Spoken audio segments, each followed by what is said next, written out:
You're listening to the Parents of Hardworking Teens podcast, episode 28, and we are getting into part 2 of my exam marker diaries. So, if you want to know the 10 marking criteria that your teen should be using to help them ace their English writing, and how one command word messed up a significant number of students in a Year 12 maths question I marked, then keep listening.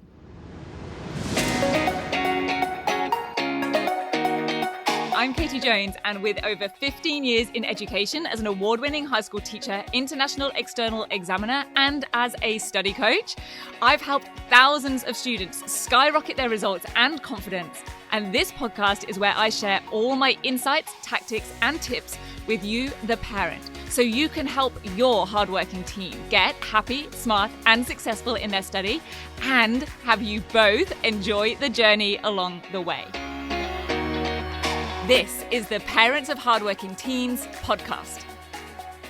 Well, hey VIPs, and welcome to part 2 of my exam marker diaries. I'm hoping that this has been helpful for you so far. I always feel a little bit self-conscious just telling my own stories, but I always get emails when I send out either these sorts of emails to my subscribers or these episodes on the podcast from parents saying that they really enjoy them and get a lot out of them. And I think it's probably because we often learn best through stories and really being able to visually imagine the real life events happening. So if you haven't yet listened to part 1, you can go and find that on episode 27.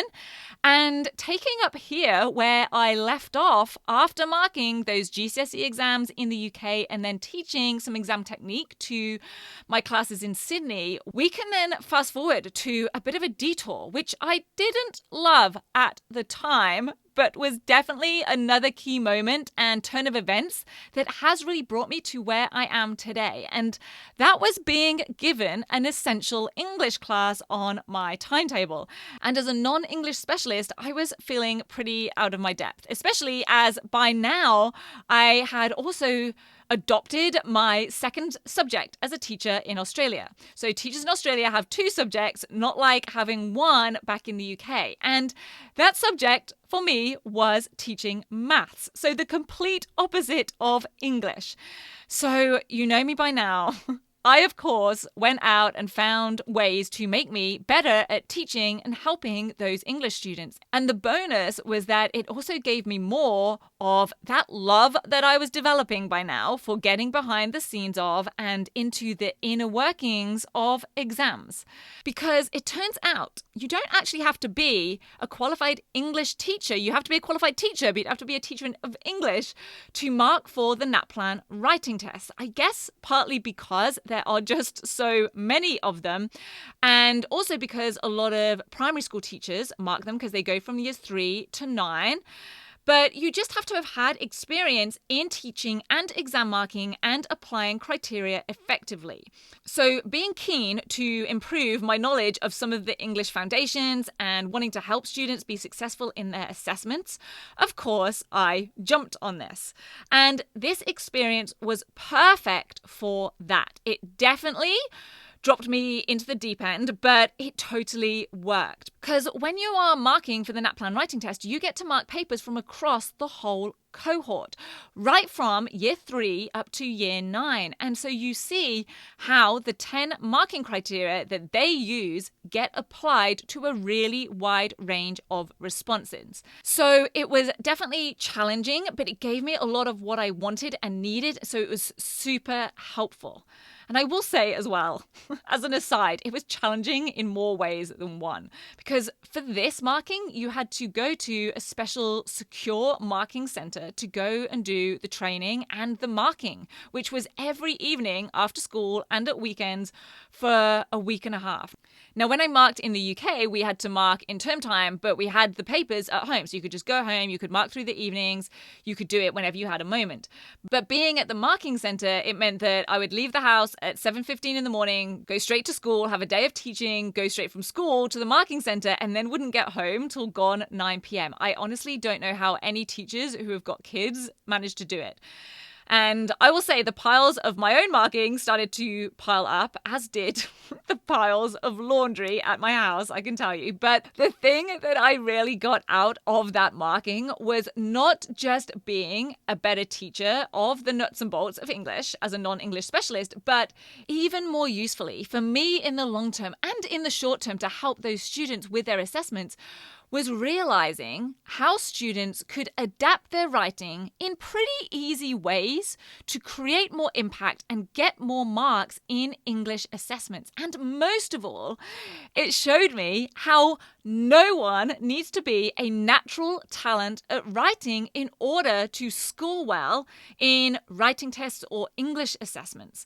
And I will definitely make a future podcast episode on this because this was a really big eye-opener for me. Because once I knew exactly what was being looked for in students' writing, I realized that being creative or original was not actually an important factor. It can be a factor, but it's never the most important. And often it really isn't that important at all, because a student who had written about the same topic as another 87 papers that I just marked could score better by nailing a lot of the criteria in that writing than a student who would come up with a really creative story or a really unique or original persuasive argument, but wasn't necessarily hitting the criteria on the mark scheme.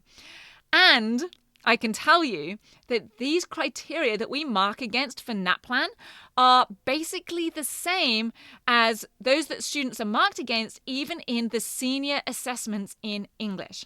And I know this because I then also ended up doing marking for the Year 12 QCS exams, which include a Year 12 extended writing exam.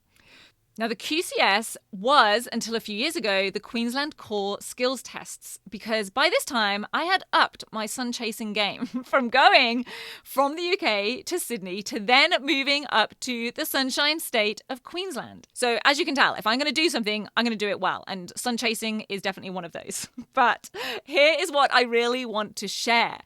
The NAPLAN marking guide is super clear and super easy to use, and I recommend it to all students. If they don't have a copy, go get it, download it. It is free and public for anyone to download online, whether they are in Year 7, Year 9, Year 12, and use it to help them tick more boxes in their writing, no matter their year group or their standard of writing. Now, of course, yes, the standards, the quality expected is higher in the Year 12 exams, but what I saw from doing that combination of different exams, but both being writing tests, what I saw was the actual criteria that they are being judged on are the same.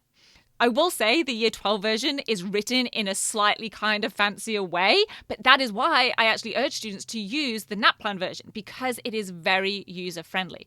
And as a non-English specialist, and as someone who, as a student, never really had any kind of natural flair for writing or creativity, and honestly, I didn't even enjoy reading at all through high school, really until my early 20s. But as a marker, I was really starting to see the power of knowing the marking criteria with those bigger writing assessments. And all of this was also around the time that rock solid study started to come to life in my brain and on the computer. Probably no coincidence, really. Getting more and more into the exam side of things and realizing how many students really needed this training and support. So I was still doing full-time teaching, I was doing the exam marking and starting up rock solid study and writing the 10-week grade transformation program. And like I said, I also then got started with marking for the Year 12 QCS exams. And that was fantastic because these were core skills exams. These actually ended 3 years ago as Queensland moved to the full ATAR system, but they were very much like the GAT exams, the General Achievement Tests that are still sat in Victoria for the VCE. And I loved marking these, and I still often use particular questions from past papers for exam technique training because they weren't subject specific. Yes, there were some more literacy-based or numeracy-based style questions, but they would always revolve around sources that were provided, or they'd purely be on comprehension or application skills. So they were a perfect example example of exam technique in action. So marking for this particular exam gave me loads of experience in marking all different types of questions, from short 3-word answers to drawing graphs up to full-page extended responses, and even, like I said, the Year 12 writing test, where students had to write a 1,500-word response to an unseen stimulus. But one of my most memorable moments was marking a numeracy question on the short response paper.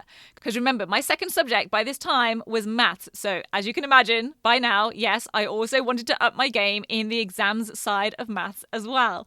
And for QCS marking, it was really nice because the paper was divided up and different groups of markers were allocated 1 or 2 questions from different sections. And we could actually nominate our preferences for what we wanted to mark. So for my first year, I opted for the maths questions. And I should say this, in case you are wondering or concerned by this variety of marking that I've done and how I've been able to mark all these different types of questions, and is that really a thing? Can anyone just mark any exams? I will say that my story is pretty unusual. It's kind of unique. I don't know of anyone else who has sought out this amount of different types of exam marking. Most examiners, if they go and do exam marking, they do it for their subject. Plus, remember, I was thrown that English class one year. So I added maths to my teaching when I moved to Australia, and that's taken me down that path. But also, I really felt the need to improve my English teaching and assessment skills. So that also added that side of things as well. And the other thing I'll say is the exam boards don't just train us and then let us loose on marking. We have to do a lot of practice scripts during training. Scripts is just the technical word that we use for a completed exam paper. And we go through those, our practice scripts, with a fine-tooth comb with the lead marker. And then even as we're marking, there are all sorts of checks in place, like having a random sample of your marking each day gets remarked by a lead marker to check it. And in the NAPLAN writing test marking, there was a control script every day where everyone marks that. You don't know which one it is, but everyone gets given it, and your marks are checked against what the lead markers had given. And even in some exams and exam boards, every paper is actually marked by 2 different markers. Each marker can't see what the other marker gave, and if there is a discrepancy, it is then marked a 3rd time by yet another different marker. So these systems are very rigorous when it comes to external exams. Now, back to that QCS exam paper and the numeracy questions that I was marking. In one of the questions, the command was to estimate.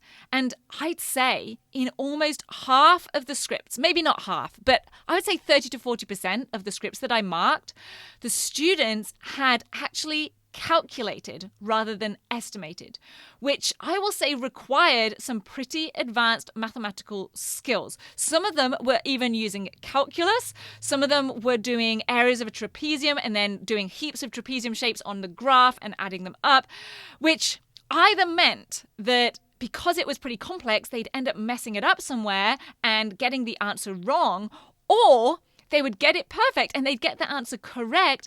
But oh my goodness, it had taken them 2, 3, 4 times longer than they probably should have taken and then they needed to get it. And therefore, they were going to run out of time to answer some of the other questions on the paper. And this was a huge eye-opener as to the power of a command word, and particularly when it came to maths or numeracy questions. And that has stuck with me ever since. I can tell you I actually still have a copy of that past paper in my filing cabinet. And I've continued to mark for the QCS exams, sometimes taking the big extended responses, the more literacy-based, the numeracy-based, giving myself a really good range of different questions to mark for it was probably the next 4 or 5 years until Queensland moved to the ATAR exam system 3 years ago. And I then got to go full circle. I got back in as a marker for the geography papers, which I have done every year for the past 3 years. But it also presented another new opportunity, which was for me to get involved in the actual exam writing side of things, to go even deeper with this, because with a new exam system comes new positions for people to get involved. And by now, I was like a fully fledged exam geek. So over these 3 years, I have also been on the writing panel and scrutiny panel for the QCAA ATAR exams. Now, I am afraid that these are the things that really are top secret. I am not able to share anything about those roles and what goes on in them for obvious reasons. But it has definitely given me a deeper experience of what really goes on in creating full exam papers, the mark schemes, the wording of questions. So with all of that said, that is the story of how I became an exam geek, and how I will continue using all of that experience and my future roles and experiences as well to enlighten you and serve your teen if they ever come and join me in my 10-week Great Transformation program or go on to coaching with me in Next Level Coaching. And I hope that you can take away and action even just one of the things that I have covered, like getting that NAPLAN writing test mark scheme and the 10 criteria downloaded, or making sure your teen knows the real difference between clear and detailed that I went through in episode 27 on extended response. So I will be sure to share with you my tips and observations based on this year's Year 12 ATAR marking. So be sure to follow or subscribe to this podcast so that you don't miss an episode, because I cannot be sure yet what date that will be.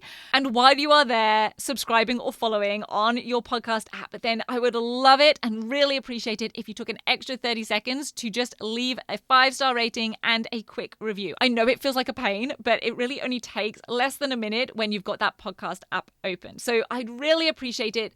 There are already some wonderful reviews on there, and that is amazing. I really hope you have a brilliant week ahead, and I will see you back here for another episode next week. If you're ready to have your teen achieve their best possible results with less stress, then I want to invite you to enroll them in the 10-week Great Transformation program, where they're going to learn the key concepts, skills, and strategies to catapult their performance in assessments and exams. It's risk-free. They either achieve bigger and better results with a whole lot more confidence in 10 weeks, or we refund you in full. Just head over to www.rocksolidstudy.com/program, and I'll see you there.